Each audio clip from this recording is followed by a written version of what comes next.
US രാഷ്ട്രീയത്തിലും നിയമരംഗത്തും വലിയ ചർച്ചകൾ വഴിവെച്ച ഒരു സുപ്രധാന സുപ്രീം കോടതി വിധിയെക്കുറിച്ചാണ് നമ്മളിന്ന് സംസാരിക്കുന്നത്. പൗരത്വ ജന്മാവകാശവുമായി ബന്ധപ്പെട്ട് US പ്രസിഡന്റ് ഡൊണാൾഡ് ട്രംപ് ആഘോഷിക്കുന്ന ഈ വിധിക്ക് നിയമജ്ഞർക്കിടയിൽ സമ്മിശ്ര പ്രതികരണങ്ങളാണ് വരുന്നത്. US സുപ്രീം കോടതിയുടെ പുതിയ വിധി തനിക്ക് അനുകൂലമായ മഹത്തായ വിജയമാണെന്നാണ് ഡൊണാൾഡ് ട്രംപ് പ്രതികരിച്ചത്.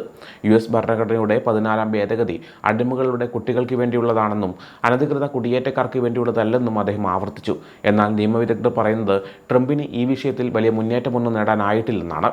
സുപ്രീം കോടതിയുടെ വിധി എന്താണെന്ന് നമുക്ക് നോക്കാം.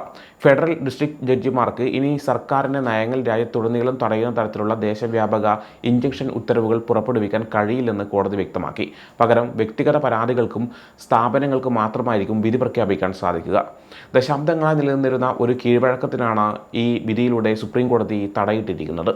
ട്രംപിൻ്റെ പല സംരംഭങ്ങൾക്കും മുൻപ് തടസ്സമായിരുന്നത് ഇത്തരം ഡിസ്ട്രിക്ട് ജഡ്ജിമാരുടെ വിധികളായിരുന്നു. എങ്കിലും ഇത് ട്രംപിന് പൂർണ്ണമായ വിജയം നൽകുന്നില്ലെന്നാണ് നിയമവിദഗ്ധർ പറയുന്നത്. സുപ്രീം കോടതി ഇപ്പോൾ ചെയ്തിരിക്കുന്നത് ജില്ലാ ജഡ്ജിമാരുടെ അധികാരപരിധി നിയന്ത്രിക്കുക മാത്രമാണ്. പ്രസിഡന്റ് കൊണ്ടുവരുന്ന ബില്ലുകൾ ഭരണഘടനാപരമല്ലെന്നോ നിയമവിരുദ്ധമെന്നോ തോന്നിയാൽ അവയെ കോടതിയിൽ ചോദ്യം ചെയ്യാൻ ഇനിയും വഴികളുണ്ട്. പ്രധാനമായും 3 ബദൽ മാർഗങ്ങളാണ് നിയമരംഗത്ത് ചൂണ്ടിക്കാണിക്കപ്പെടുന്നത്. സുപ്രീം കോടതി നിലവിൽ ചെയ്തിരിക്കുന്നത് ഡിസ്ട്രിക്ട് ജഡ്ജിമാരുടെ അധികാരപരിധിയെ നിയന്ത്രിക്കലാണ്.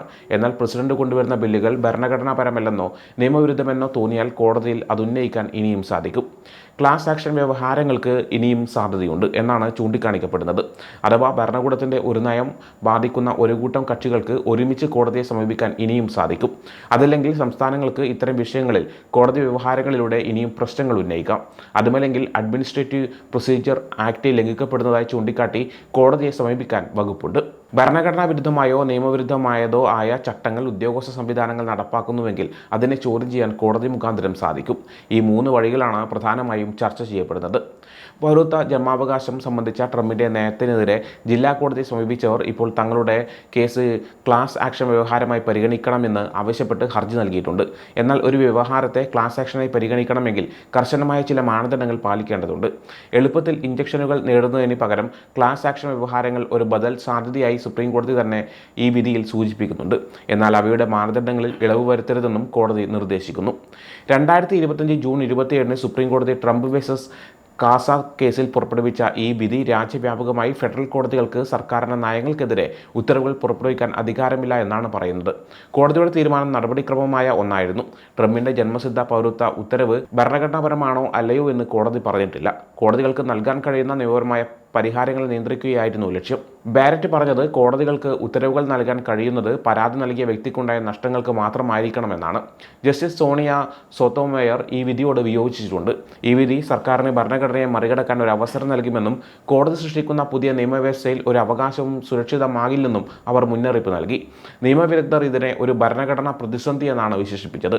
കാരണം എക്സിക്യൂട്ടീവ് തീരുമാനങ്ങൾ കോടതികളുടെ കഴിവിനപ്പുറത്തേക്ക് പോകാൻ സാധ്യതയുണ്ടെന്ന് അവർ പറയുന്നു. എന്തുതന്നെയായാലും ഈ വിധിയിൽ ട്രംപ് വലിയ ആഹ്ലാദം പ്രകടിപ്പിക്കുന്നുണ്ടെങ്കിലും അദ്ദേഹത്തിൻ്റെ പൗരത്വ ജന്മാവകാശ നയം അത്ര എളുപ്പത്തിൽ നടപ്പാക്കിയെടുക്കാൻ സാധിക്കില്ലെന്നാണ് നിയമവിദഗ്ധർ പറയുന്നത്. ബദൽ നിയമവഴികൾ എത്രത്തോളം പ്രായോഗികമാകുമെന്ന് വരുന്ന ആളുകളിൽ വ്യക്തമാകും. സമയം മലയാളം വാർത്തകൾ ഇനി ടൈംസ് ഓഫ് ഇന്ത്യ സൂപ്പർ ആപ്പിലും. ഇതിനായി പ്ലേ സ്റ്റോറിൽ നിന്നോ ആപ്പ് സ്റ്റോറിൽ നിന്നോ times of India app install ചെയ്യൂ. മലയാളം ഭാഷ തിരഞ്ഞെടുക്കൂ. വാർത്തകൾ ആസ്വദിക്കാം. എല്ലാം ഇനി സമയത്തിൽ.